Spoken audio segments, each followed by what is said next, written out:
ng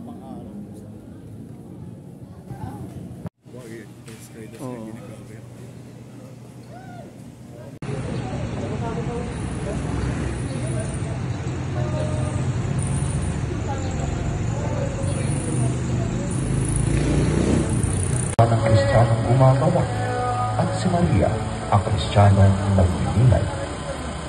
Nang mamatay ang kanilang kapatid na si Lazaro, si Marta ang sumalubong kay Jesus.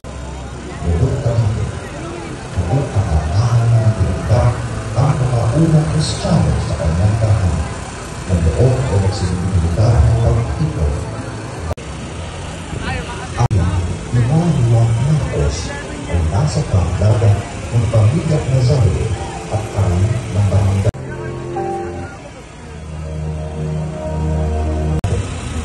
Sa pagkakatuloy ang Jesus upang punasan ang kanyang mga ikon na ibig sabihin ang unang nilarawan patungkol sa buhay ng ating Panginoong Hesukristo. Kay Maria Magdalena, muli itong ipinagtibay ng simbahan sa pamamagitan ng isang dekretong inilabas ni Santo Papa Francisco noong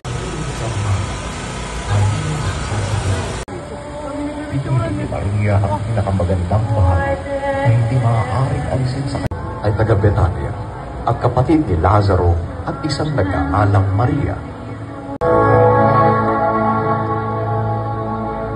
Santa Marta.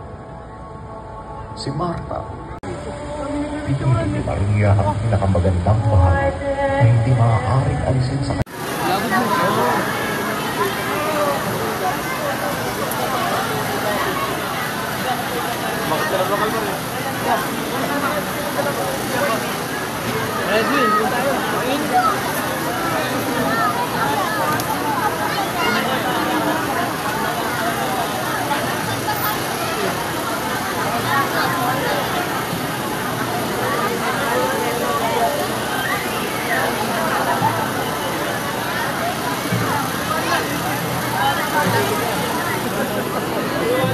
Muna tayo.